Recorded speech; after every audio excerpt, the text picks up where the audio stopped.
Hello and welcome to this ICAEW webinar. My name is Robert Rusell and I'm the Technical Manager for the Finance and Management faculty. Today we're dealing with auto-enrollment. Get ahead of the wave, and I'm delighted to have Alex MacKenzie with us.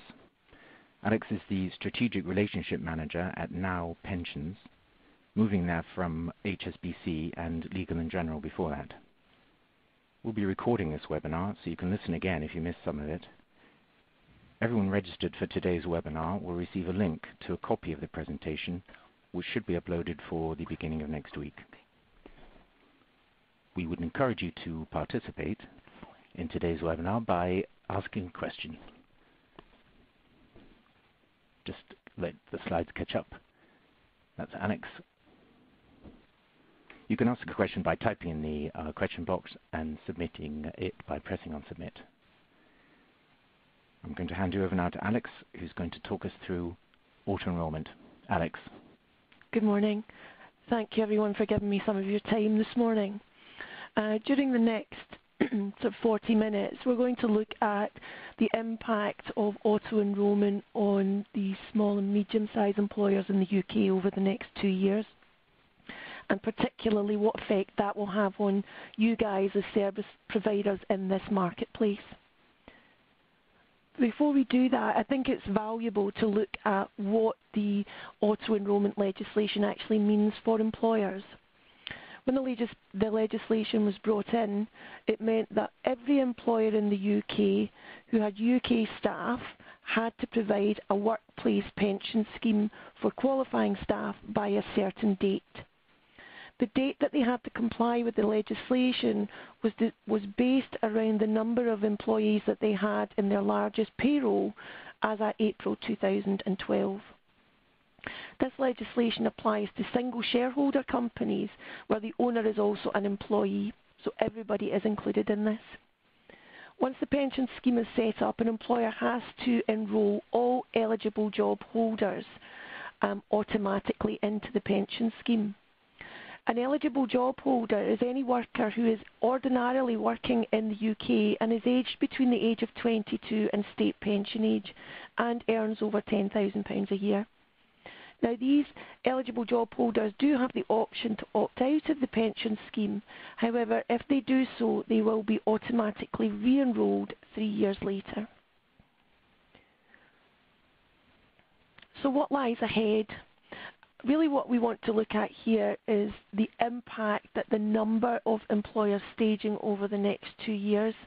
So to give you an idea of the number of employers who will have to put in place an auto-enrollment equivalent pension, you can see here quarter by quarter up to the end of 2016, the numbers are ramping up quite seriously. This brings to bear one of the issues in the pensions market, and that is around capacity to actually find a home for all of these potential pension schemes. And it's really interesting. We as a company undertook some research, and actually what we found was that the quality of a pension was the second most valued benefit by employees. So it's really important that employers setting up pension schemes over the coming years get this right, because it is something that's very much valued by their employees. So do we think that the SME market is ready and is prepared for what automatic enrolment will mean to them? Our experience over the last 18 months has pretty much proven that the answer to that question is no. One of the reasons for that is that employers are not particularly clear around what their own responsibilities are when it comes to automatic enrolment. So let's just very quickly look at the main responsibilities around auto-enrolment. First and foremost, an employer has to select a pension scheme provider. Now that's an interesting one, because going forward there will be less and less providers in the marketplace for them to select from, and it will potentially get to the point where it's who will accept my pension scheme as opposed to which provider do I want to work with. Once they've got a provider in place, they have to carry out assessment of their workers both pre-staging, at staging, and on an ongoing basis. And that ongoing basis is actually on a pay period basis. They have to put in place process for individual employees to be able to opt out of the pension scheme if they choose, or for the others that are not automatically enrolled to opt in. As I mentioned previously, for those that do opt out, they have to have provision in place to ensure that they are re-enrolled 3 years later. There are also various statutory communications that have to go out to different members of a company, the employees of a company. These range from postponement notices if the company opts to use the postponement period available to them, and statutory joining letters. They have other responsibilities including keeping records for the pensions regulator, reporting back regularly to the pensions regulator, and submitting information surrounding the pension contributions that they have submitted. It may well also be the responsibility of the employer, should the need arise, to administer refunds to employees, for instance, who have opted out. So as you can see from that, and that is a complete list, but it is the main responsibilities for employers. So there are really quite onerous responsibilities on employers. The interesting research, and this has actually come out of the pensions regulator itself, some research that they carried out in spring of 2013. As the size of employers gets smaller, they ask the question, where will you seek assistance and guidance in terms of setting up automatic enrolment pensions? As companies get smaller, more and more of those employers will seek that guidance from accountants and also from the payroll bureau, many of which sit within accountancy practices. So I think the message really is that accountants and payroll bureaus will be impacted by auto-enrolment, regardless of whether they choose to be or not. So why should you as accountancy practices get involved in auto-enrolment? For me, that last statement probably puts it in a nutshell. This will impact you whether you choose to or not. So it's important that as an accountancy practice or as a payroll bureau, you actually have a plan in place to deal with the additional administration that will undoubtedly come your way. Auto-enrolment is complex and your clients will be turning to you for support. If you can't or are unwilling to support them in this, there's always the potential that they'll look elsewhere for that support. It's an opportunity for you at the minute to develop a solution in order that you are not directed by clients, but you are more directive to your clients as to how you want to help them with auto-enrolment. The one thing, especially for payroll bureaus that we speak to, the one thing that they want to avoid is interruptions to their standard processes and additional processes laid on top of the payroll work that they already provide for clients. I think, on a positive note, this is a commercial opportunity for accountancy practices and for payroll bureaus. There are undoubtedly additional services that you can offer employers as they approach auto-enrolment and actually through the ongoing maintenance of that pension. So there is undoubtedly commercial opportunities for accountancy practices and payroll bureaus within this. In terms of selecting a pension provider, there are really two main types of pensions in the UK that are being used to meet the auto-enrolment requirements. The first of those types is a master trust. So I'm just going to give you some details around why employers are keen to use master trusts for this type of pension arrangement. A master trust is a multi-employer occupational pension scheme. There is one legal trust and therefore one trustee board. The trustee board is wholly independent and ensures that the scheme is being run in the interests of the members. And master trusts enable employers of all sizes to benefit from high governance, quality of governance at generally low costs than would be available to them should, for instance, an employer try to set up a trust on their own account. The interesting stat, I think, for you guys is that of the 4 million people so far that have been automatically enrolled in the UK, just over half of those have been enrolled in the 6 main master trusts that have been set up in the UK. So it's obviously a very popular option with employers. To just give you some more background as to why employers like the concept of master trusts, the trustee board itself is wholly independent, and that oversees the running of the scheme, which means that that trustee board really is there in place to look after the benefits of the members and the employers.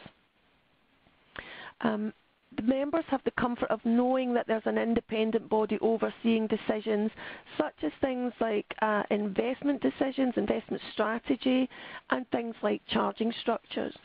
So that board is there to make sure that the pension company run the pension scheme completely for the benefit of the members and looking after their interests. The structure enables even small firms to benefit from this high standard of governance. And one of the things I think a lot of employers like is that active members of the scheme and deferred members are treated equally. One question we often get asked is, are occupational pension trusts such as master trusts covered under the Financial Services Compensation Scheme? Well, occupational schemes are not. However, funds held within a master trust are held within a trusted nominated account, and in the case of Now Pensions, the custodian for that is BNY Mellon in London. The main master trusts in the UK, I'm sure the first one here you'll have heard of is Nest. It's the government-backed master trust.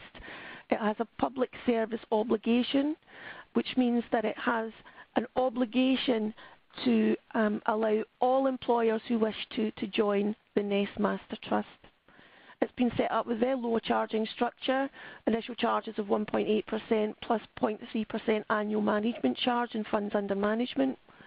It has a restricted fund option, and obviously it does offer the governance that we've just discussed. Some employers have found that there are some limitations within the Nest structure. Probably the ones that are most limiting are the fact that currently any funds built up within Nest can't be transferred out. And in fact, any members who already have pension pots built elsewhere cannot transfer them in. So there's no ability to bring all of your pension funds into the one arena. There is currently no middleware provided by Nest, and by middleware we're talking about support to help employers with the assessment process, to help employers with the statutory communications. Initially with Nest there was a suggestion that this would be brought into the arena by the end of 2017. The latest we've heard is that it's unlikely that they will bring in any middleware support. Obviously the best master trust available in the UK is Now Pensions. We are a relatively new company in the UK in as much as we've been here for 3 years. However, that doesn't mean that we don't have a heritage in this type of marketplace. Our parent company is ATP, and ATP has been providing workplace pensions in Denmark for the last 50 years. They actually in Denmark fulfil a role very similar to Nest in the UK. Again, it's a very low charged pension model, so 0.3% annual management charge and £1.50 per month per member administration charge. We offer a very simple, straightforward investment strategy, which I'll take you through in just a moment. And we are also in the same way as Nest, non-selective. So that means that we will accept all and every employer who wishes to join our master trust. We have a very straightforward online sign-up process, which takes on average about 7 or 8 minutes. And we do offer that middleware support. So we offer the assessment support and also the full employee communication support that employers look for. We've also worked really, really hard with the main payroll software providers in the UK in order to ensure that the transfer of data from payrolls, from employer payrolls over to our pension scheme are as smooth as possible. One of the learns over the last 18 months of auto-enrolment has been that the one of the biggest issues has been the transfer of data between payroll into pension providers. Now, I mentioned that we have a very streamlined offering, and one of the things that we've done in order to assist employers is we've actually put different contribution models in place which give them really clear guidance around what's most suitable for what they're trying to achieve. So for instance, if an employer wants to effectively just meet the minimum requirements of auto-enrolment, they would select a Plan 101 with us. If they want to, for instance, provide certain employees within the company perhaps a more beneficial pension contribution model, they're able to do that by selecting an additional tier. We're also aware that different employers want to use different salary definitions, so we can encompass that within our standard contribution models. Now, as I mentioned, Plan 101 is the plan that meets the minimum requirements. Over the last 18 months, across the whole marketplace, about 90% of employers who have staged have actually opted to meet the minimum requirements of the legislation. So this, for us, is certainly the most popular option. Now, I mentioned that we have a very streamlined investment strategy.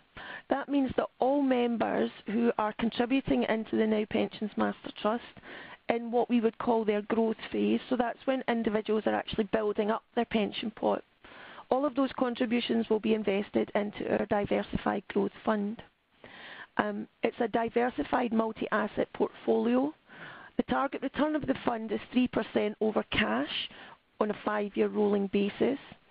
And the clear focus is to provide stable and asymmetric returns. Now, what we mean by that is that we want to ensure that the fund does well in different economic environments. Our experience is that the majority of people coming into auto-enrolment pensions have very limited investment experience. And one of the main concerns for those individuals is not so much what the actual investment return is, but they're very concerned about the downside risk. So how has our fund performed since outset? The top of this slide here gives you the performance of the Diversified Growth Fund from the 1st of January 2012 when the fund was launched. Now the blue line, the light blue line at the top, shows what our target return is over 5 years, so that's cash plus 3. And the white line at the bottom shows the actual return of our Diversified Growth Fund over that period, so that's 43.64%. To annualise that, if we look at the graph at the lower half of the screen, you can see that on an annualised basis, the Diversified Growth Fund has actually delivered 15.61% since outset. We also include lifestyling into our pension proposition as standard. Lifestyling effectively means that as an individual member approaches retirement, we want to ensure that they are not going to be affected by any sudden movements in the investment marketplace. So from 10 years out, we start to disinvest individuals from the Diversified Growth Fund and invest more and more of their contributions and their existing pot into the Retirement Countdown Fund. One of the things I think it's worthwhile mentioning is that prior to the launch of auto-enrolment back in 2009, the National Association of Pension Funds launched the Pension Quality Mark. It's a non-profit organisation, and the whole point of the organisation was to look at master trusts coming into the UK and give employers an idea whether they were quality master trusts or not. I'm very proud to say that Now Pensions was the first master trust dealing in auto-enrolment that actually received this quality mark. It's also fair to say that the top 5 master trusts in the UK now have also achieved this pensions quality mark. The other alternative type of pension scheme for employers to look at in terms of fulfilling their auto-enrolment requirements are group personal pensions. I'm sure that some of you are familiar with this marketplace. It's much more traditional in the UK. Group personal pension providers have been relatively active in the auto-enrolment marketplace up to this point.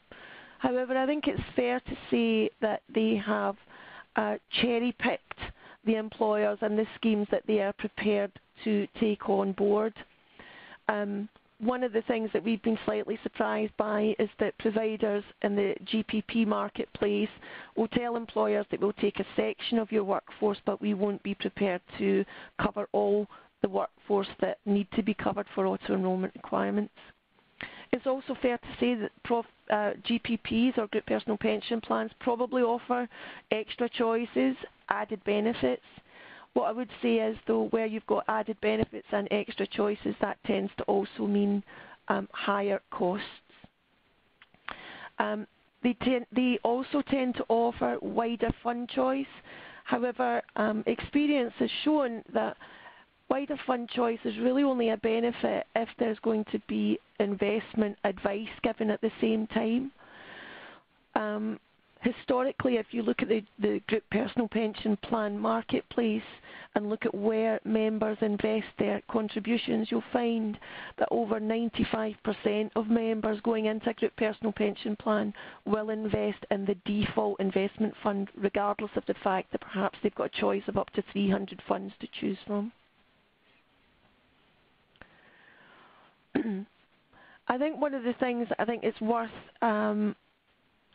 stressing again, particularly around the group personal pension plan market, is that, and actually across the whole auto-enrolment marketplace, I think one of the learns for employers so far that have been staging is that they have less and less choice in terms of the providers that are prepared to accept them and all of their employees. As you can see, in July 2014, there were 12,500 companies that were due to stage for auto-enrolment in the UK. In July 2016, that number will increase to 60,000 employers plus. So if there is already a capacity crunch being felt within the pensions market, I think it's only fair to say that that situation can only get worse. Now, returning to how auto-enrolment will affect accountancy practices, and particularly payroll bureaus that are run within accountancy practices, we've worked very hard with many of the bodies within your industry and also directly with accountancy practices and payroll bureaus around what their concerns are and what we could do in order to help you manage the additional processes and work that will be coming your way. We've actually come up as a company with a specific bureau solution, which is really put together and was put together on the back of that feedback. So we've invested in the delivery of a dedicated microsite for payroll bureaus. This will enable you, should you choose to sign up to the microsite, to pass multiple files across with just one website login, rather than perhaps finding yourself in the situation of having to log in to multiple different providers on multiple occasions for all of the payrolls that you run. You'll be able to select supportive services for your clients and consider appropriate charging tiers to match that.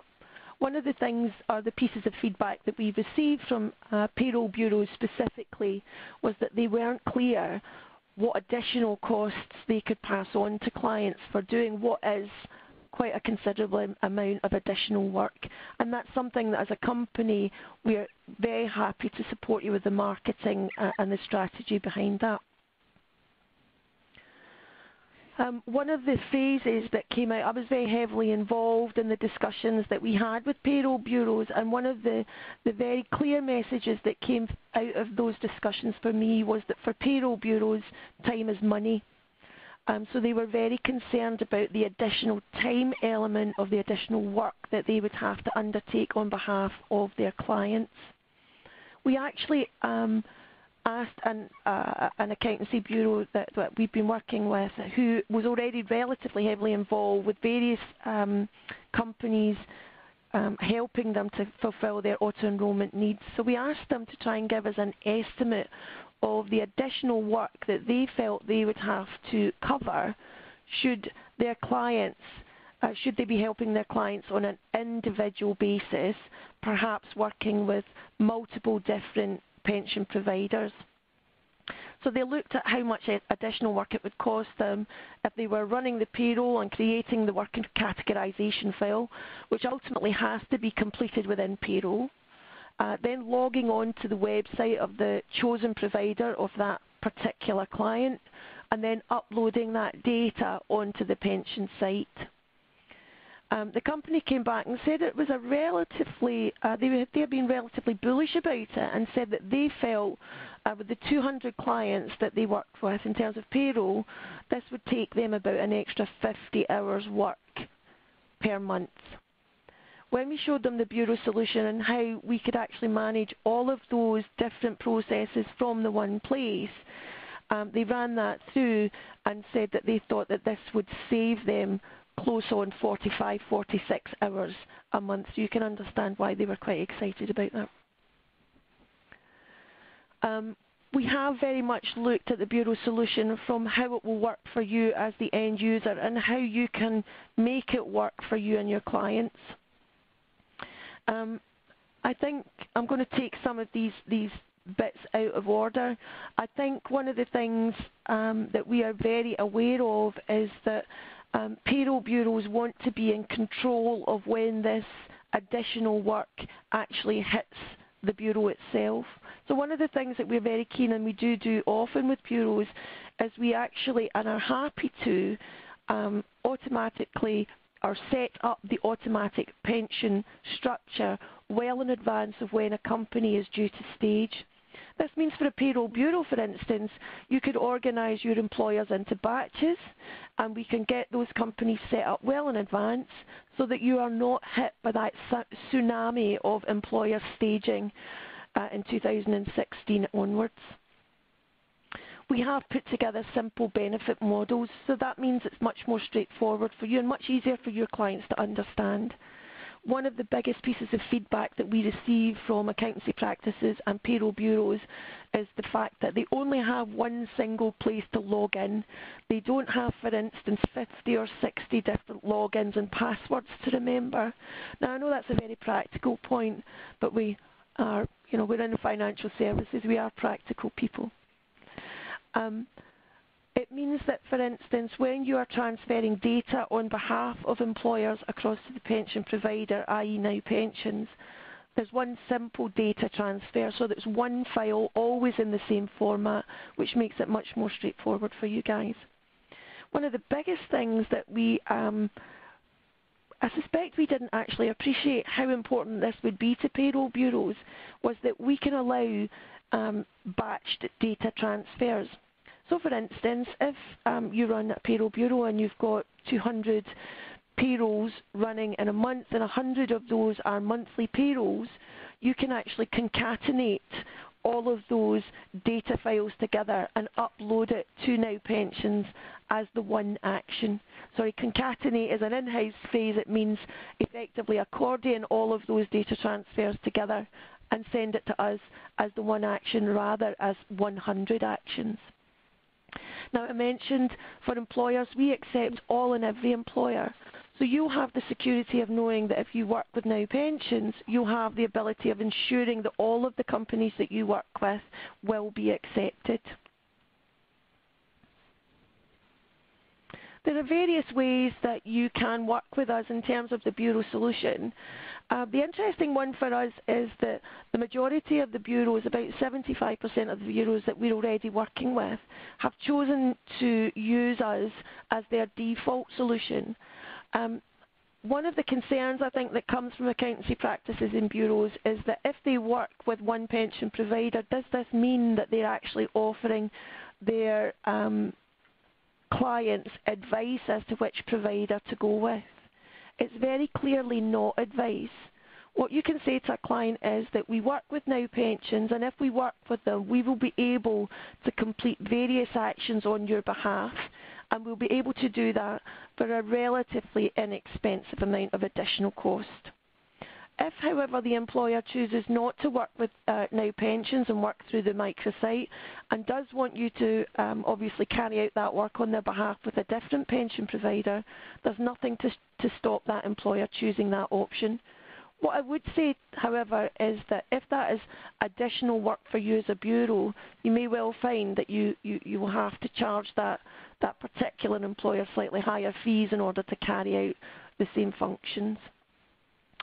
The payroll bureaus that we speak to, perhaps that feel they don't want to go with just one provider, quite often will take what we call the proactive approach.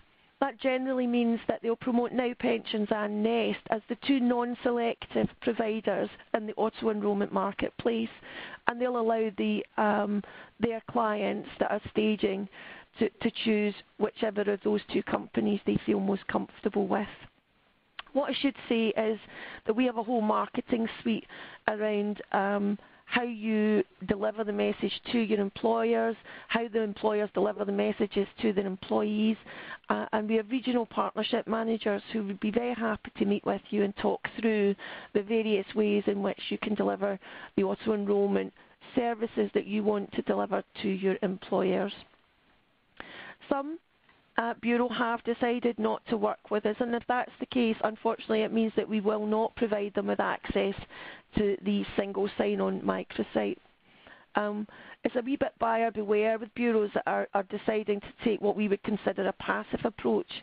It means that they will really be open to their clients choosing as many different pension providers as possible. Certainly some of the bureaus we've spoken to that have taken this approach have said we don't want to get involved in auto-enrolment. What I would say from that is, if you actually run the payroll for a company, you're involved whether you want to be involved or not, because it's only the payroll provider, the payroll bureau, that will be able to provide the data that drives all of auto-enrolment. We've tried to put together some collateral that obviously make it available to you. I wanted to make sure that there was something there in terms of an introduction to auto-enrolment, really to give you the key dates and the key responsibilities for employers.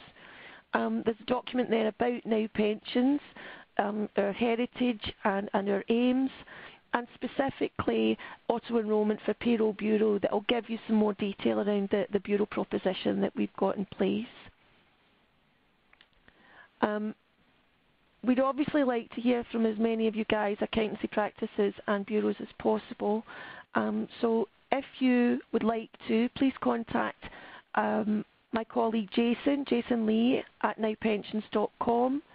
And Jason would be very happy to set up, if it's appropriate, face-to-face meetings with our regional partnership managers to talk you through the whole proposition. You can obviously catch up with Jason on the phone and the phone number given.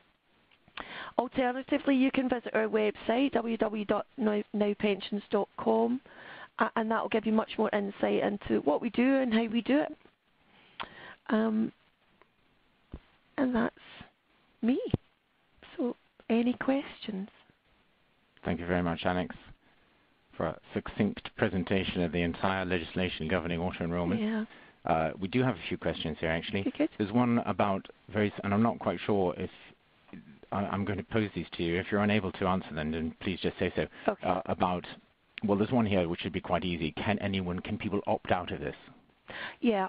In terms of who has to be automatically enrolled, you have to meet the particular criteria. So people that will be automatically enrolled are called eligible job holders. Eligible job holders are individuals who work in the UK, are between the ages of 22 and state pension age, and earn over £10,000. Those individuals will be automatically enrolled, but they do have the option. They have a period of 30 days after they've been automatically enrolled. They have a period of 30 days when they can opt out of the pension scheme, and any contributions that have been taken from them within that 30 days will be returned to them. Brilliant. Is there any process for an employer to opt out of this scheme altogether to avoid it? there is absolutely no way for an employer to avoid this legislation. The only employers that are not having to stage particularly for auto-enrolment are those employers that have existing pension schemes in place. But even those employers have to prove to the pensions regulators that their existing pension plan is currently and will be in the future able to cover off the legislation within auto-enrolment. Brilliant. So that question was from Paul, actually. We've got a question here from Adrian. Do you have a list of software that will interlink with this? Payroll software. We actually interlink with virtually all of the software providers in the UK. That's one of my other strategic partnerships. I look after the relationships with all of the big software providers. What we did actually was we built a standard input file format, and we sent that out to all of the payroll software providers in the UK. It's been pretty much universally adopted. Would that include batch processing? Batch processing is actually the same thing. Literally all you're doing is adding the same format together again and again and again and again and again.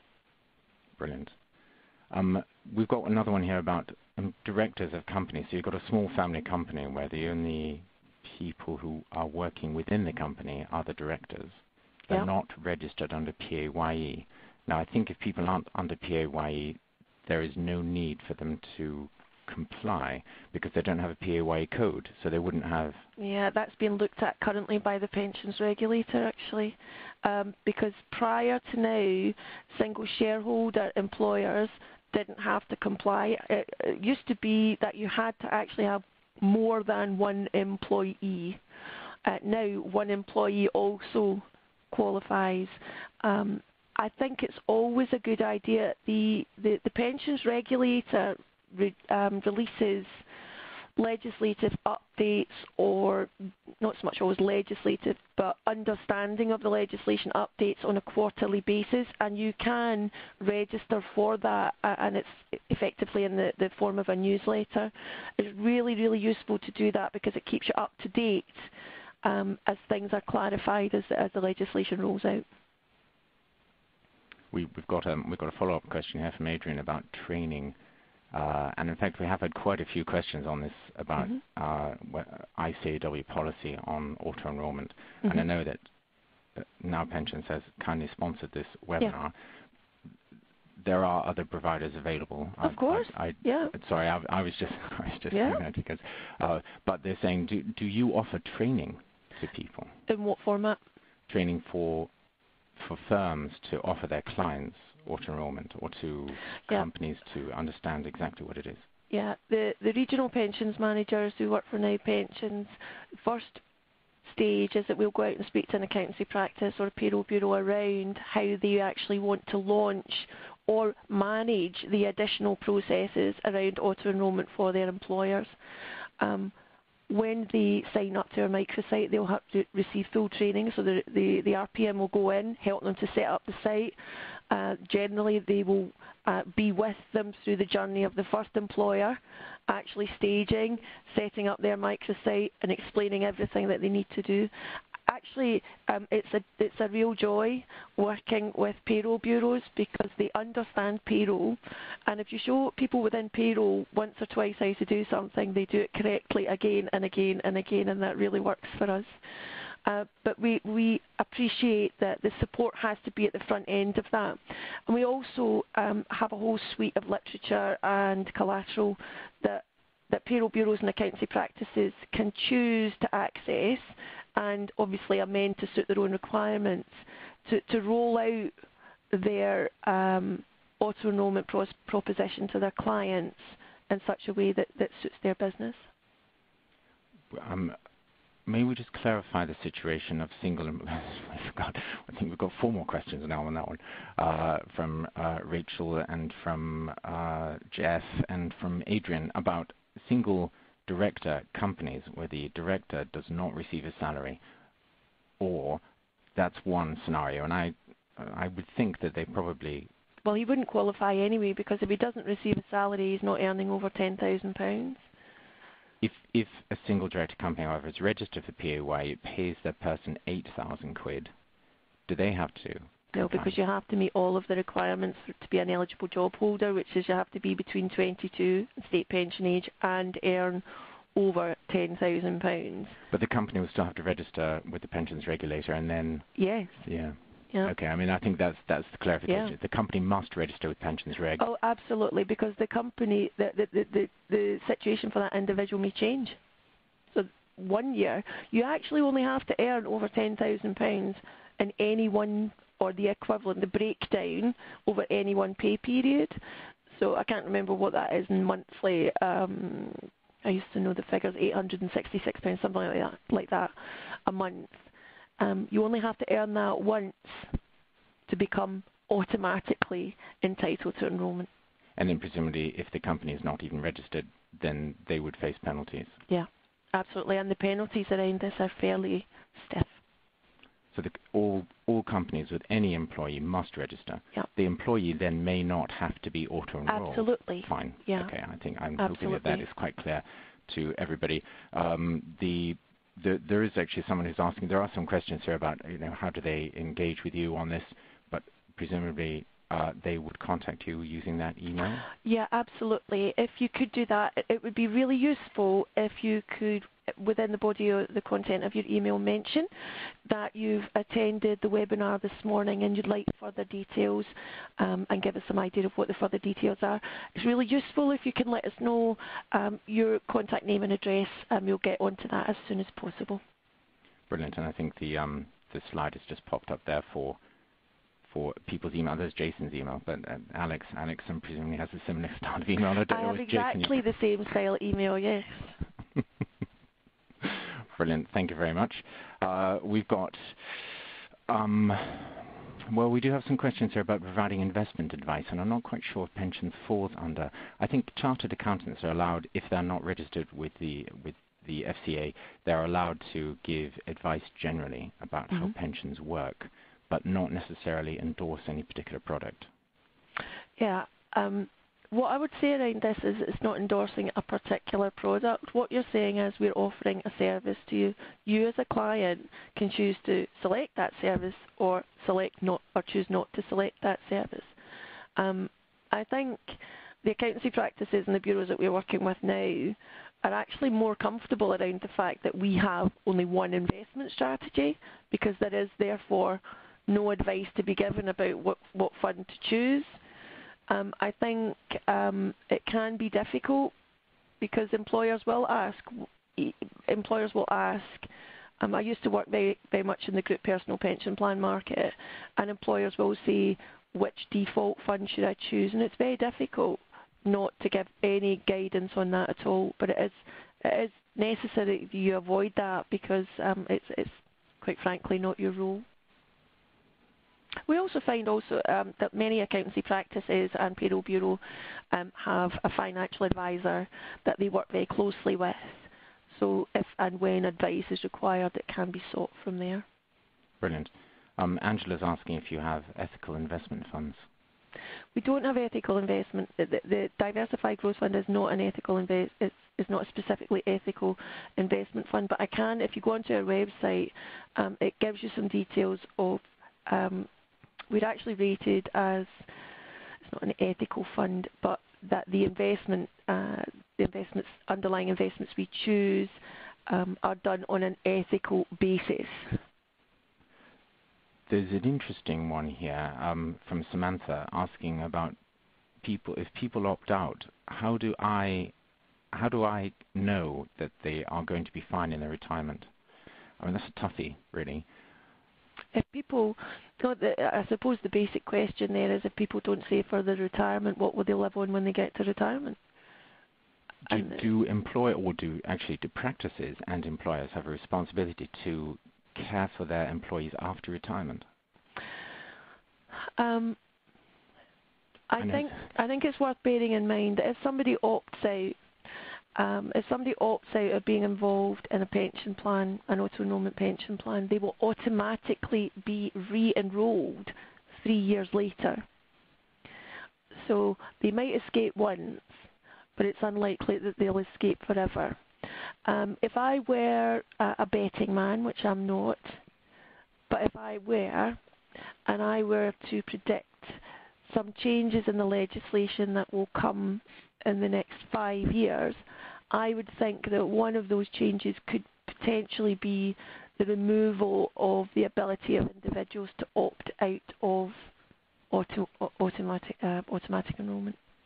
I think there certainly was a case in the public sector for employees to ensure that they understand what they're opting out of. Yeah. I mean, I think that and practices should remind their clients that they have absolutely. You can't just say, do you want this thing, and then they opt out. No, I'm aware. I don't know if leaflets are available, aren't they, from the pensions regulator? Absolutely, within the pensions regulator. I mean, I think good employers do have a sort of a pastoral care role, if you will, for employees. But what they can't do is dictate. So you're absolutely right. They can provide them with information, and they can provide them with lots of guidance around where they can find further information, but ultimately it will be the individual employee's choice for the first 3 years. Reap is asking about the staging date, and if her staging date is July 16, what time would you recommend registration with the pensions regulator? How many months beforehand? Registration, there's 2 points to that. One of the first things you have to do is find yourself a pension provider, because you can't register with the TPR until you've got a provider, because the first question they ask is, who's your provider? And the actual registration process with the pensions regulator is done over a period of time. The guidance is that companies should be looking 2 years in advance. I think it's probably a bit hopeful that companies will do that. I would suggest, and certainly from a management, if you're an accountancy practice or a payroll bureau, in terms of managing the additional workload, I would suggest that you start encouraging your clients to look for a pension provider as a minimum 6 months in advance, as a minimum. And that may change as we move into 2015 and 2016, because undoubtedly there is the potential for a capacity crunch in the pension market. And by that I mean there are more employers looking for a home for their pension than there are pension companies prepared to take them. It might become a bit of a bottleneck. Absolutely, and I would suggest that if a company is happy to set up the shell of their pension scheme well in advance, why not? Fozia is asking about partnerships and sole traders. Are they able to join, or do they have to register under a different? No, everybody's able to join. So if there's an automatic enrolment pension scheme in place, even if you're not automatically enrolled, every other employee has the option to opt in. Okay, so and partnerships, when we spoke of companies, we mean anyone who employs people. Yeah. So it can be an individual or a partnership or a company. The legislation around this, or the clarification around this, is being changed on a regular basis. I would recommend that you have a read at I think it was the April and the following one, May, June, July, at the end of July, released the newsletters that came out, or the guidance updates that came out of the TPR. When auto-enrolment was launched initially, self-employed people were not included. They can now be included. So it's worth rereading those changes. I would suggest that you get guidance on that if you've got any concerns from the pensions regulator. And I would also suggest that you ensure that you phone their guidance department in Brighton, because that's where the most consistent advice comes from, or guidance comes from. Roland is asking about some employees opting out and then they're automatically re-enrolled and then they opt out, and of course that can carry on. Absolutely. Unfortunately, I think this is a bit of an issue. Then it's a lot of paperwork for employers that they have to. Well, I think that's one of the interesting things that's come out of that, and that's why, as I said, if I was to bet on it, what would I think would be removed? The additional processes that have to be in place just to allow the option for individuals to opt out is phenomenal. It's quite a considerable amount of additional work, both for pension providers, for payroll software providers, for employers, for payroll bureau. So I think it was one of those things that was great in theory, but in practical application it has proven to be massively onerous. And it's worth mentioning that in terms of all of the 4,000 plus employers that have already staged with us, our opt-out rate across all of those employers is less than 7%. So less than 7% of members actually opt out. There's a follow-up question here from Rachel about the person with only one employee, and if the person is earning less than £10,000, and whether it's a company or a partnership, it's not going to be a partnership with one, sorry, it's a sole trader with one person that they are paying, earning less than £10,000, would you accept them as the client, even though they'll never be? Okay, there's sort of two questions there. Sole traders, if it's one sole trader, doesn't have to set up an occupational rate, it doesn't have to set up a scheme. But if they employ somebody, one person, yes, they do, and yes, we would accept them. Even though there may be no contributions payable because they are earning less than 10,000? Yeah, we accept all and every employer. Brilliant. I think that answers that one fairly succinctly, and that probably answers Karen's question as well. There is a question here from David about the costs, but I think you had already listed those, and so that is within the slides. I'm quite happy to go over those costs again if anybody wants clarification. And sorry, I'm just running through all of these questions, but I'm pretty certain that we've hit almost all of them. The annualized part-time workers. There's a question here from Jeff about part-timers. Okay. They presumably have to prorate that money up. So if I'm a part-timer on 8,000, and that's equivalent to 20 hours a week, then actually I'm on 16,000. No, it's your actual earnings. Brilliant. So the 10,000 limit is not rated up or anything. No. If I do a day a week on 9,500, that's... No, absolutely not. It's your actual earnings. Brilliant. Hang on, I'm just going to...